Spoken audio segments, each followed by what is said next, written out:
বাবা আজকে যা যা বললো একটু আমরা চিন্তন করব।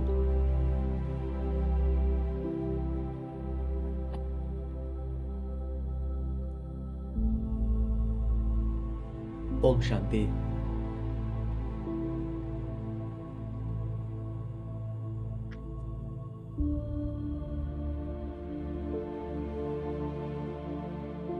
ওম শান্তি। আমি নিজেকে আমার অন্তর্মুখতার গুফায় আমার অরিজিনাল স্বরূপ জ্যোতির্বিন্দু আত্মস্বরূপ অনুভব করতে পারছি। এই শরীরের ভান থেকে সম্পূর্ণ আলাদা আমি দিব্য জ্যোতির্বিন্দু আত্মা। আমি এখন ঈশ্বরের কাছে এসেছি রিফ্রেশ হওয়ার জন্য।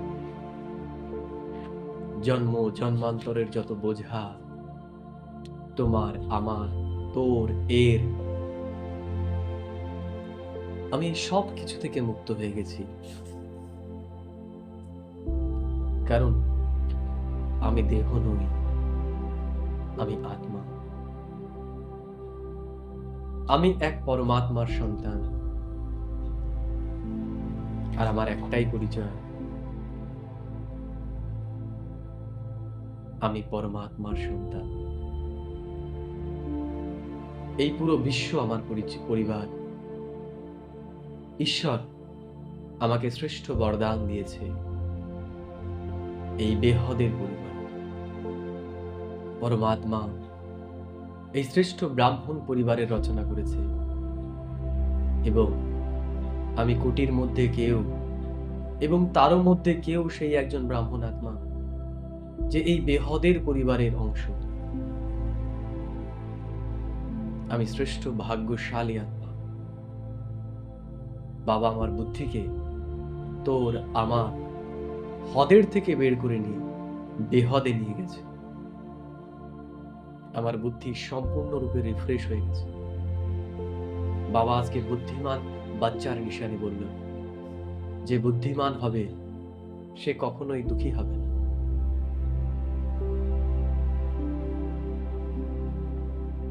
যে অল্পজ্ঞ সেই দুঃখী হবে,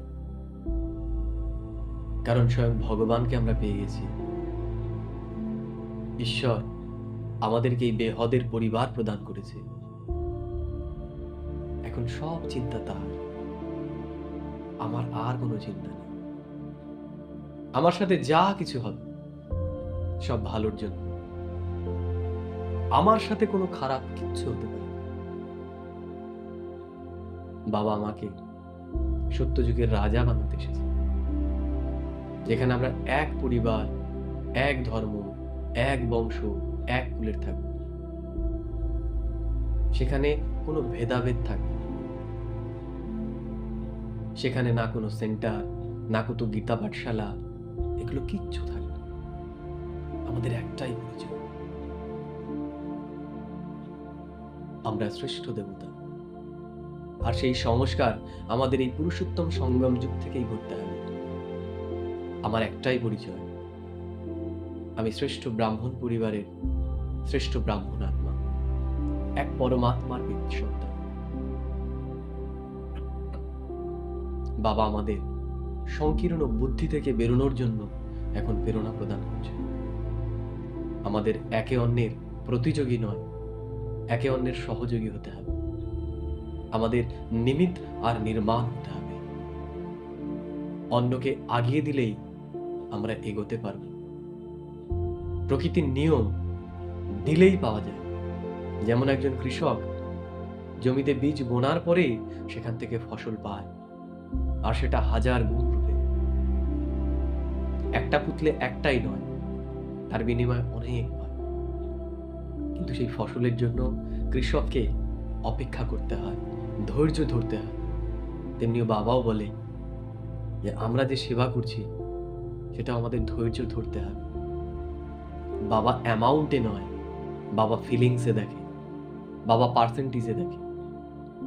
এর জন্য আমরা যেন কখনো নিজেকে ছোট না করি যে অন্যেরা এত দিচ্ছে আমি দিতে পারছি না, আমি তার মানে রাজা হতে পারবো না। এটা আমাদের সম্পূর্ণ ভুল ধারণা।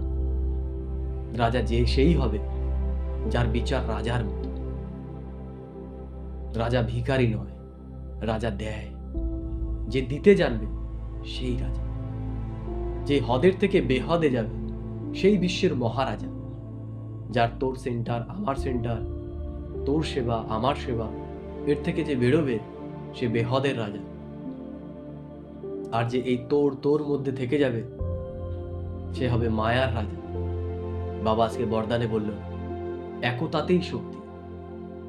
স্নেহই আমাদেরকে জুড়ে রাখবে এবং আমার স্নেহ অন্যদেরকেও আমার সাথে জুড়ে দেবে, স্নেহী হওয়ার উৎসাহ জাগাবে।